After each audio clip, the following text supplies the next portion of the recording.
nós vimos aí, nós citamos o exemplo da Hillsong, e quando a gente vê os irmãos caindo, a gente tem que botar a barba da gente de molho, né? Para que nós não sejamos enganados também para ir para o rumo do coach, né? Entender que o Senhor é um Senhor que cuida de nós. Não é isso? Então, o que vale mesmo é quem você é diante do Senhor.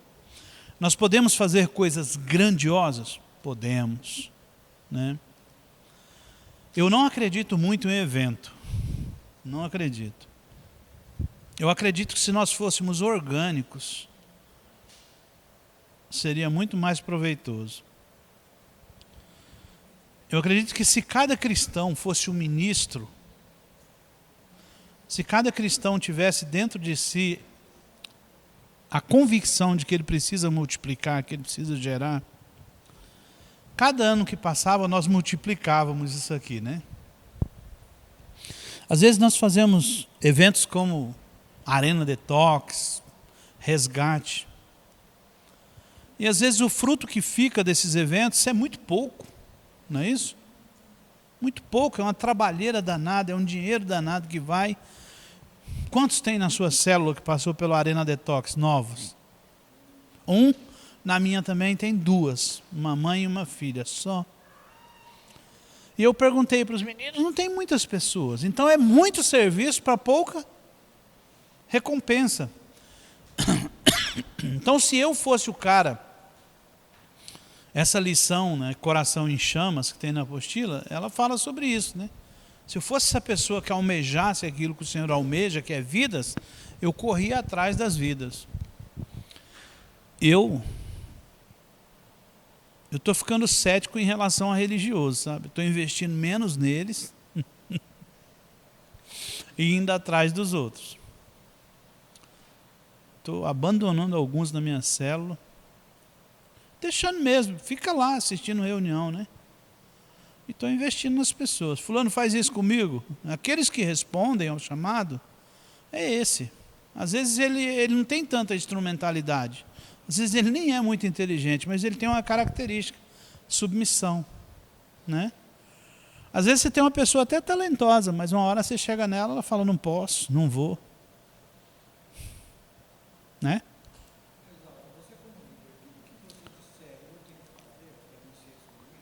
Não é isso.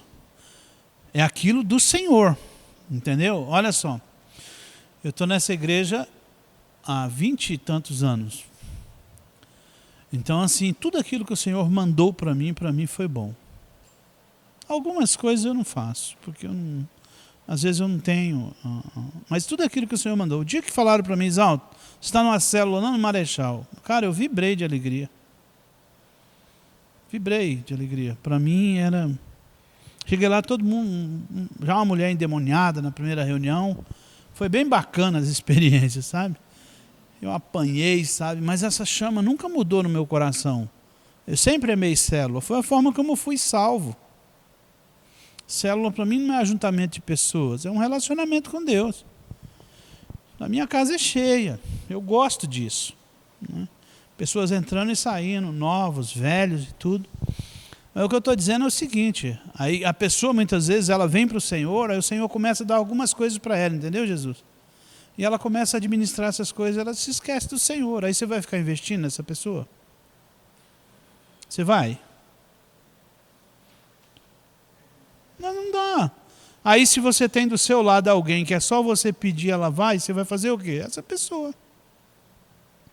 Não é isso? Então, eu sei que aquela outra vai ter a oportunidade de passar por uma experiência. Mas às vezes você confia totalmente nela e ela está sendo vítima nesse momento do espírito de rebelião. E aí você vai perder o seu tempo, e às vezes perder uma célula por multiplicar com essa pessoa. Depois você não vai pegar. Então a primeira coisa, igual eu estava conversando com a Márcia, acho que primeiro a gente tem que identificar com quem que a gente está lidando, né? Depois que identificar esse espírito, essa pessoa já se entregou totalmente ao Senhor? Às vezes não. Às vezes ela é vítima de um espírito de religiosidade ou qualquer coisa, né? Então nós temos que ser espertos em relação a isso. Então muitas vezes eu ligo para alguns discípulos e eles falam, não posso, Exalto e tal, beleza. Mas é o cara que eu posso contar para tudo. Na hora da doença ele chega, entendeu? Tem algumas ações que ele não vai fazer, lógico, mas eu sei que eu posso contar. Sei que o coração dele é meu. Existe uma simbiose ali. O duro é a pessoa que você não pode contar, você não conhece. Existe não existe comunhão do Espírito. Eu trato assim, não existe comunhão. Eu falo para minha mulher, por que eu não tenho liberdade com fulano? Agora tem uns não, parece que quando o meu espírito encontra com ela, parece que eles fazem festa, entendeu? Nós falamos de fé, de multiplicação, de célula, e é uma comunhão gostosa. Mas tem pessoa que não. Porque a hora que você começa a falar, ele começa a falar mal de alguém. Ah, e tal, minha célula, e começa a falar mal da célula, dos irmãos da célula. É isso? Então você vê que essa pessoa não está apaixonada pela célula. A célula, às vezes, para ela é um fardo. Se ela está fazendo aquilo, não está fazendo nada. Então, às vezes, as pessoas estão sendo vítimas, ou de religiosidade, ou de carnalidade, ou mesmo de espírito de rebelião. Todos esses 3 pecados têm origem no orgulho, né? Que é esse afastamento de Deus. Então, é melhor a gente ter essa revelação. Às vezes, poder não fazer, não pode fazer. Mas eu quero saber se o coração é meu. No discipulado eu tenho uma relação muito próxima com o Wagner, mas também tenho com o Pepinho, tenho com o Osmar. Nós comungamos das mesmas coisas, né? Dificilmente eu vou ligar para essas 3 pessoas que eu citei aqui, tem mais, na minha célula tem mais, e eles vão dizer não comigo e não vão estar comigo. Pode ser na pior coisa que eu fiz, existe um trânsito livre. Então, às vezes, você tem um líder lá na sua célula que ele não foi liberto. E aí você quer dar uma célula para ele. É melhor você esperar. Não é verdade? Melhor esperar do que dar. Então,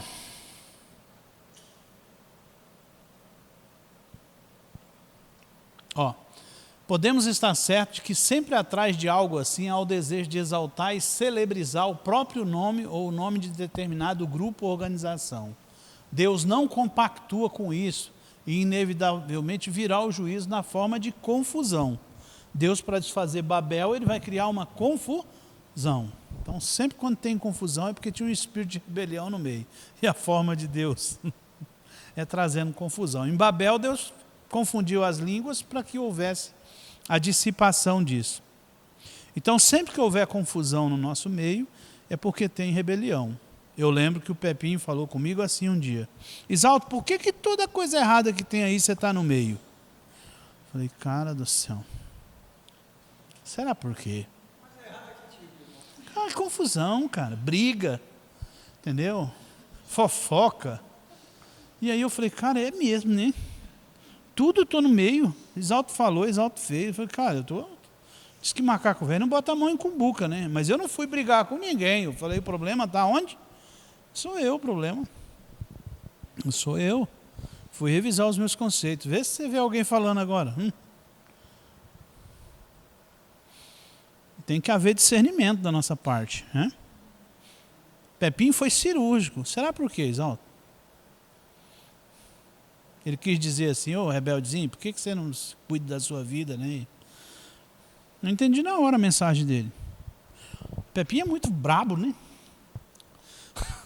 Ele parece que é uma mansidão danada, mas ele é muito brabo. Um dia ele ficou tão bravo comigo, estou chegando aí, eu vou te matar, Isalto. Tinha feito tanta raiva para ele que estava pé da vida, né? Mas assim, se ele ligasse e falar, vamos ali fazer o negócio, vamos. Estava sempre junto. Não queria saber nada, não. Não. Correção nunca fez eu afastar. Eu sempre entendi a correção como o amor de Deus. E eu sou daquele tipo que se eu pecar de manhã, o pau vem de tarde. Né? Tem gente que não. Eu fico com dúvida quando eu vejo alguém pecando, não acontece nada. Eu falo, tem alguma coisa errada. Porque comigo é diferente, né? O pau canta mesmo. O dinheiro diminui, um monte de coisa. Não sei se com vocês são assim, mas o Senhor me trata assim, né? Aqui, irmãos, esse povo cresce, né? Eu vou pular algumas partes, depois eu boto os slides lá no grupo, vocês acessam para a leitura, né? A gente tem pouco tempo, né? Então aqui Deus, esse pecado todo, ele fez com que Deus se afastasse do homem. né? Deus não tinha um relacionamento tete a tete com o homem. Agora Deus vai lançar um desafio terrível. Deus vai chamar um cara lá em Ur dos Caldeus, dizer para esse cara: Abraão, sai da sua terra, do meio da sua parentela e vai para um lugar que eu vou te mostrar. Esse cara obedece. Mas esse cara não sabia que o mesmo Deus que pediu para ele sair de Ur dos Caldeus, Deus vai chegar para ele um dia: Abraão, não tem aquele teu filho que você ama tanto? Tem. Uma proposta para você, oferece ele para mim em sacrifício. No reino espiritual, a proposta era a seguinte: se Abraão rejeitasse, mais uma vez nós teríamos caído.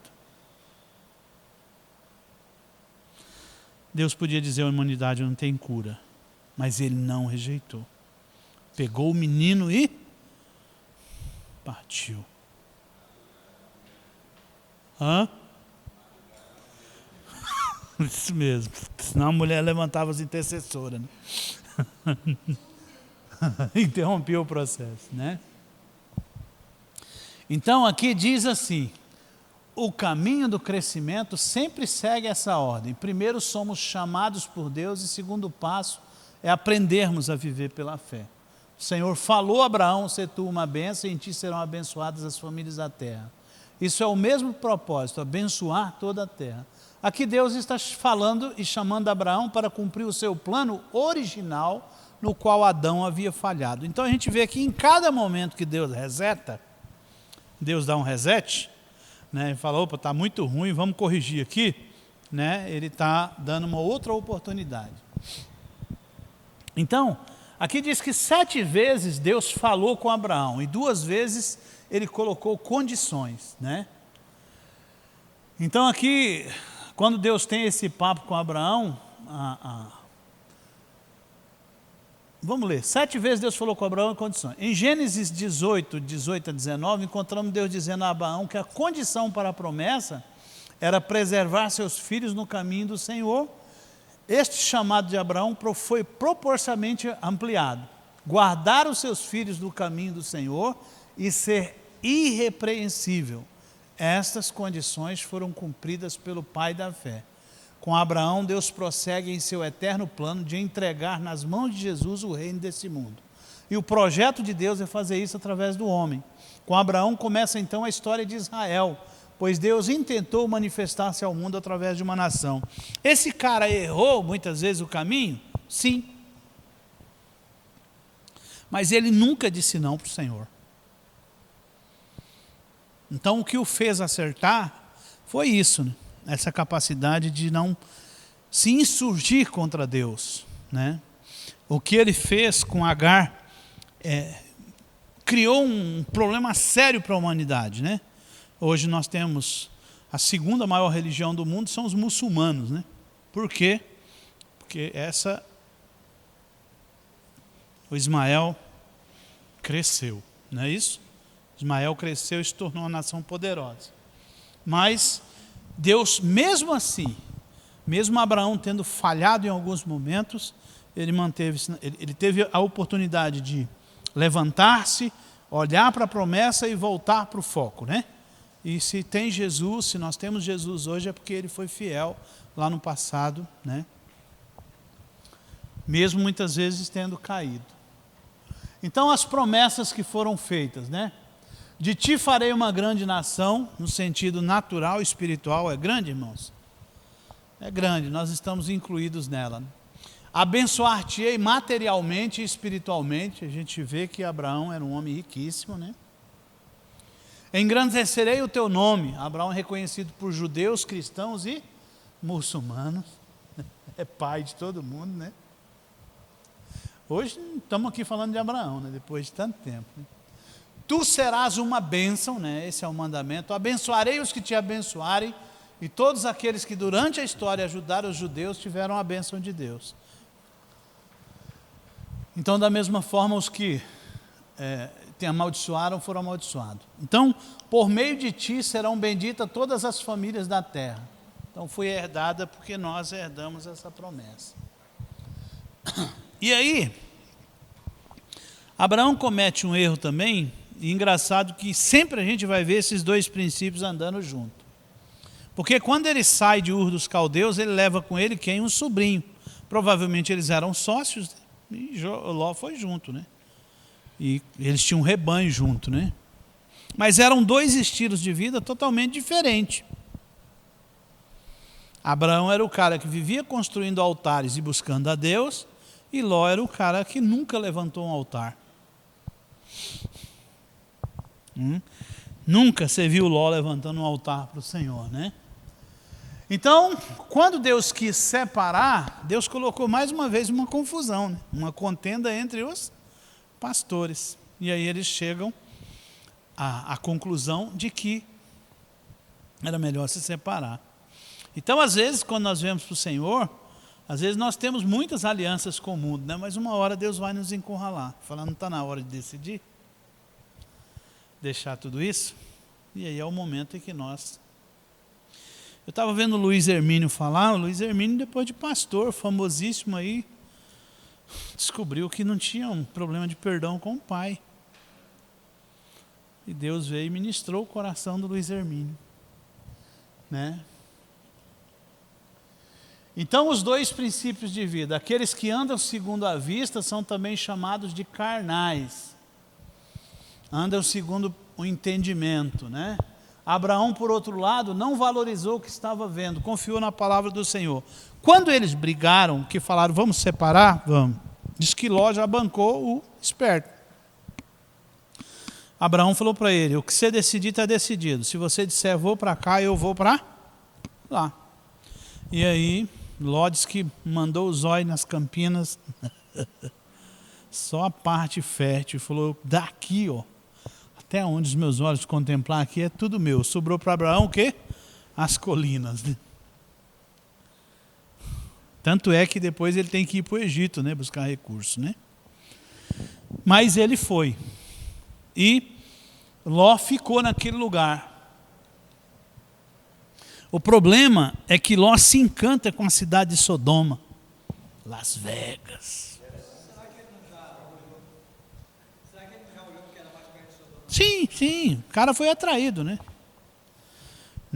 Então, tem cidades que você se encanta, né, cara? O nosso corpo se adapta, a nossa carne se adapta muito fácil aos prazeres carnais, né? E às vezes a gente pensa que, o que tem prazer, né? Mas isso é também uma manifestação da carne, né? O fato é que nós oramos menos quando tudo vai bem, né? Quando nós oramos bem é quando nós estamos com dificuldade, né? Então, o lugar era propício para que se criasse essas raízes, né? E a pessoa que está no mundo, ela não consegue ver, para ela parece natural, né? E aí surge uma pergunta legal aqui, qual que é o trabalho do crente espiritual? Diz que é limpar as cagadas do carnal. Porque o carnal não tem discernimento. Não é isso? Por isso que você tem que repreendê-lo. Você tem que chamá-lo para aquela conversa franca. E aí você tem que medir o nível de relacionamento com ele para ver se você pode falar ou não. Mas quando Ló é sequestrado, Abraão faz o quê? Junta os pastores dele e fala, vamos libertar o cara. Abraão não era guerreiro, mas se sujeita à guerra para libertar o sobrinho sem compromisso, né? Não é isso? E aí vai lá e resolve o problema. Então, o papel dos espirituais é cuidar dos carnais. Porque senão eles se perdem mesmo, né? E esses dois princípios vão sempre andar junto dentro da igreja. A gente tem que ter cuidado quando a gente trata disso, né? Eu estava conversando com a Márcia no intervalo ali. Porque às vezes nós podemos errar com as pessoas. Então o religioso é difícil dele ver alguma coisa. É igual o irmão R.R. Soares deu o seguinte exemplo. Dizer que ele nunca mais falou isso para as pessoas, por causa desse texto da Bíblia, porque dizer que foi numa cachoeira com o filho dele falou, pai, vamos pular? Ele falou, vamos. E diz ele que se lançou de lá de cima. Ele disse que mas demorou a chegar embaixo, hein? Diz ele que se fosse para se arrepender, ele estava se arrependeu umas 10 vezes até chegar embaixo. Então, como que nós lançamos sentenças perigosas sobre as pessoas? Então, você vê homens na Bíblia que cometeram suicídio. Sansão.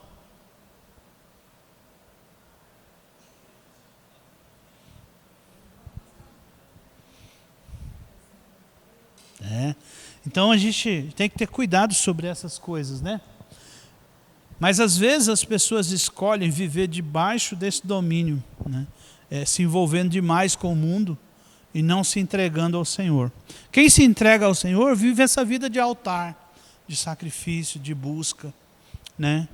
Esse dia, fazendo um retrocesso com a minha mulher, aí estava uma cunhada minha sentada lá, que lidera a célula junto com a gente.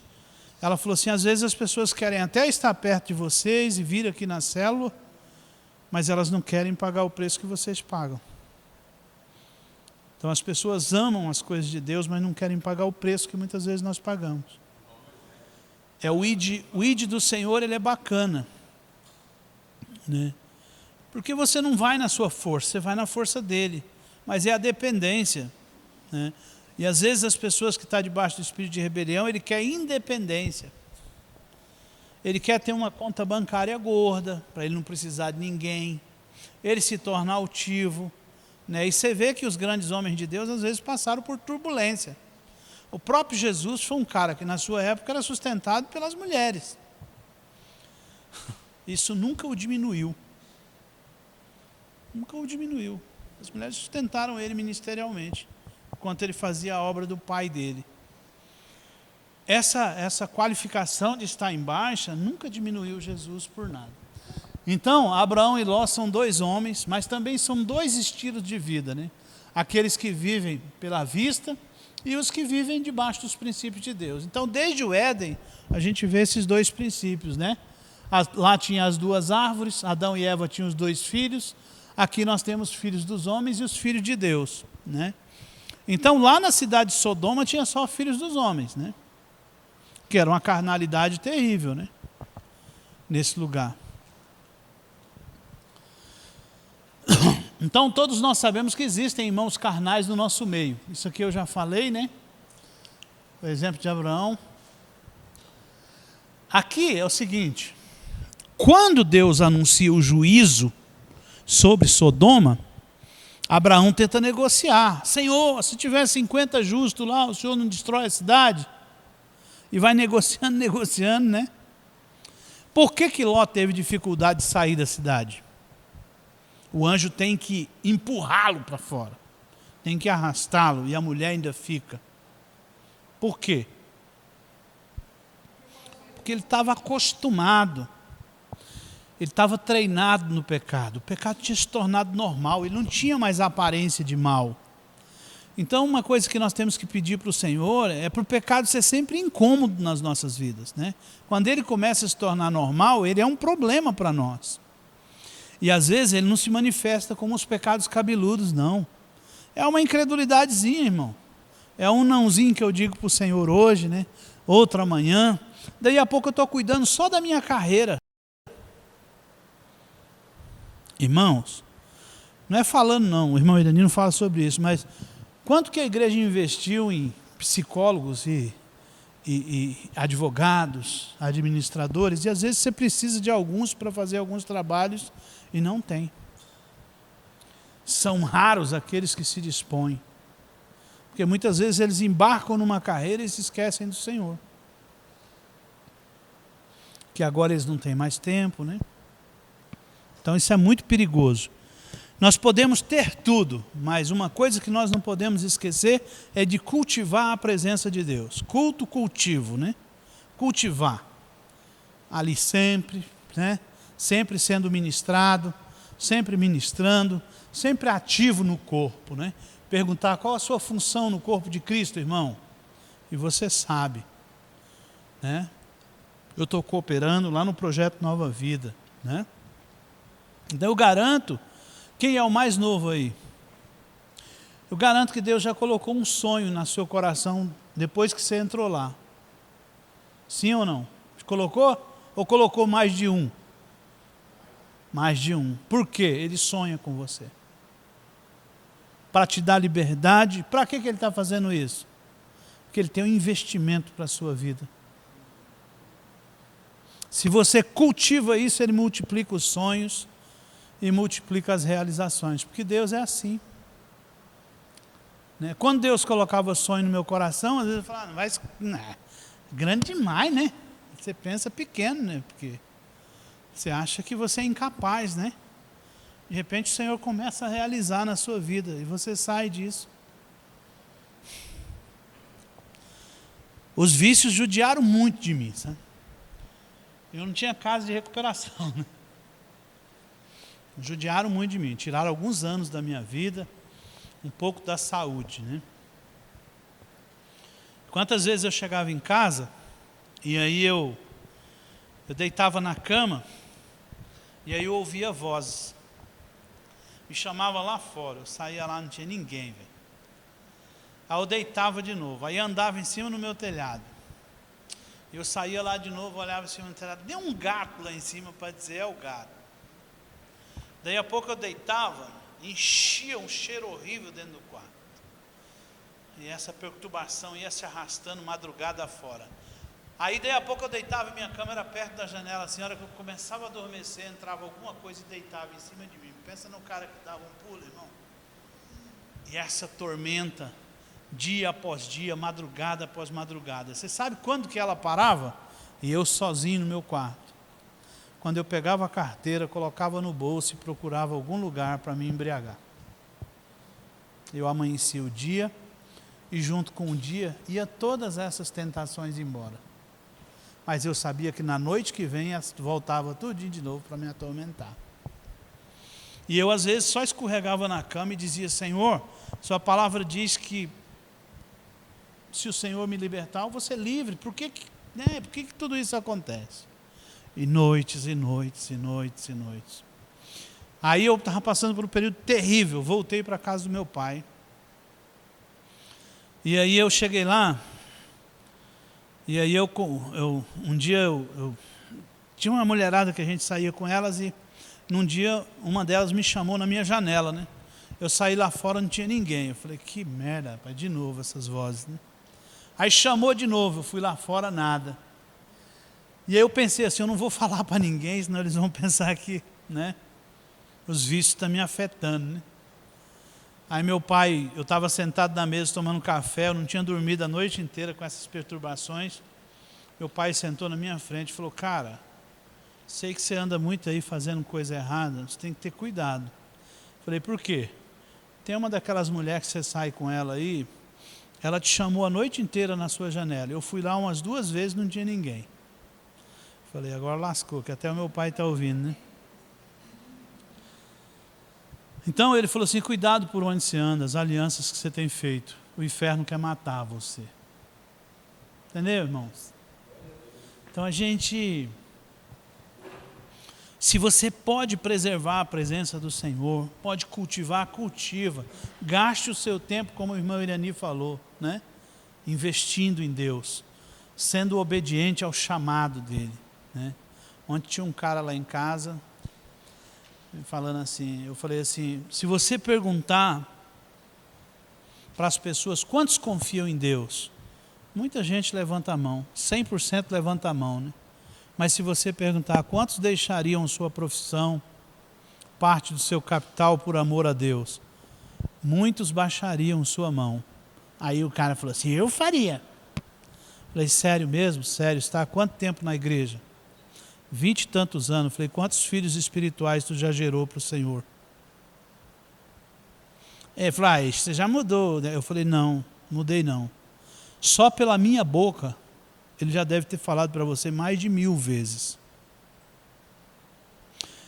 Eu falei para ele, não quero que você se engane. Nunca fui eu falando para você. Sempre foi o Senhor. Se você pensou que foi eu, você está sendo enganado por Satanás. E talvez você esteja servindo mais a Satanás do que a Deus. Tive que falar com ele desse jeito, bem manso, né? E ele ficou quieto. Ele tem que ser confrontado. O cara cultiva um estilo de vida mundano. E aí está no meio da igreja, né? Difícil isso.